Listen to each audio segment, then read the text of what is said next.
little မှာစားစရာပစ္စည်းတော့မှာဖြစ်ပါတယ်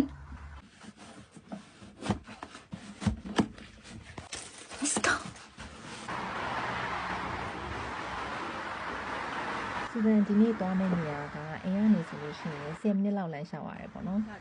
ရာသီဥကအခုချိန်မှာနည်းနည်းအေးရော့နေတော့တော်သေးတယ်လမ်းလျှောက်ရတာအရင်မအေးတော့ဘူးပေါ့နော်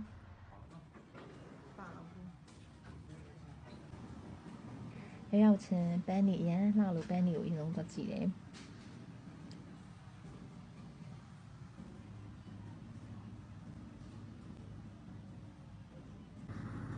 ဒီမှာလိမ္မော်သီးတွေပန်းသီးတွေအရင်ဈေးသက်တာတယ်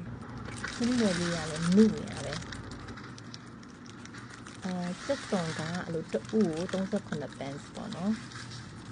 တူချင်းစီရွေးရလို့ရတယ်နောက်ပြီးတော့အမချင်းကလည်းအဲ့လိုပဲကိုလိုချင်တဲ့အပိုင်းတွေရွေးပြီးတော့သူအလေးချိန်နဲ့ပေါ့နော်ဆိုတော့ဟင်းသိမ့်မချက်တော့အများကြီးမွယ်တော့ဘူးစက်တောင်မှချစ်ချစ်လေးပြောစားစလို့စက်တောင်မှဝယ်တယ်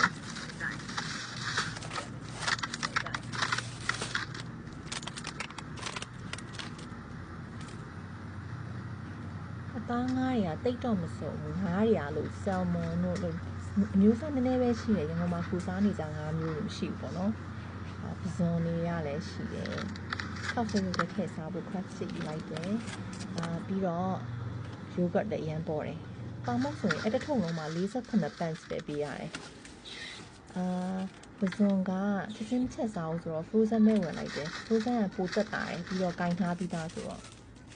wine နေ beer တွေကတော့အစုံပဲယောက်ျားတောက်ဖို့အတွက် energy drinks တွေဝယ်ဒီမှာက